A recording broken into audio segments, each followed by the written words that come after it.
Hello বন্ধুরা, মৌসুমিস ভ্লগে আপনাদের স্বাগত জানাই। আজ আমি করব রসে ভরা তুলতুলে মালপোয়া। তার জন্য আমি নিয়ে নিয়েছি হাফ কাপ সুজি, হাফ কাপ চালের গুঁড়া, হাফ কাপ ময়দা, হাফ কাপ চিনি আর 1 চামচ মৌরি। সব উপকরণগুলোকে ভালো করে হাতা দিয়ে মিক্সড করে নিলাম। এইবার আমি অল্প অল্প দুধ ওর মধ্যে দিয়ে ভালো করে নাড়াচাড়া করে গোলাটাকে গোলাচ্ছি। একেবারে দেখতে হবে বেশি যেন না পড়ে যায় দুধটা, তা নাহলে কিন্তু পাতলা হয়ে যাবে। এইভাবে আমি অল্প অল্প দুধ দিয়ে গোলাটাকে কমপ্লিট করলাম, করে 1 ঘন্টার জন্যে ঢাকা দিয়ে রেখে দিলাম।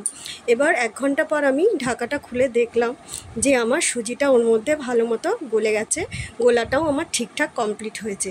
তার জন্য আবার ঢেকে রেখে দিলাম। এইবার আমি করে নেব শিরাটা। কড়াইয়ে আমি দিয়ে দিলাম হাফ কাপ চিনি, তার মধ্যে দিয়ে দিলাম পরিমাণ মতো জল। শিরাটাকে আমি পাতলা করব বলে একটু বেশিই জল দিলাম। এবার ভালো করে নাড়াচাড়া করে চিনিটা যখন গলে গেল, এইভাবে আমার শিরাটা তৈরি হলো। শিরাটাকে এবার আমি আলাদা পাত্রে ঢেলে রেখে দিলাম।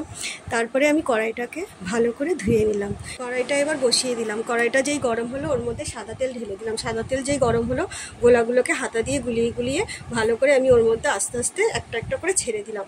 ছেড়ে দিয়ে এবার আমি ওর হাতা দিয়ে দিয়ে নাড়াচাড়া করে করে ভালো করে লাল লাল করে ফুলিয়ে ফুলিয়ে আমি শিরার মধ্যে তুলে ফেললাম। এইভাবে আজকের রান্নাটা আমি কমপ্লিট করলাম। দেখুন কেমন তুলতুলে হয়েছে।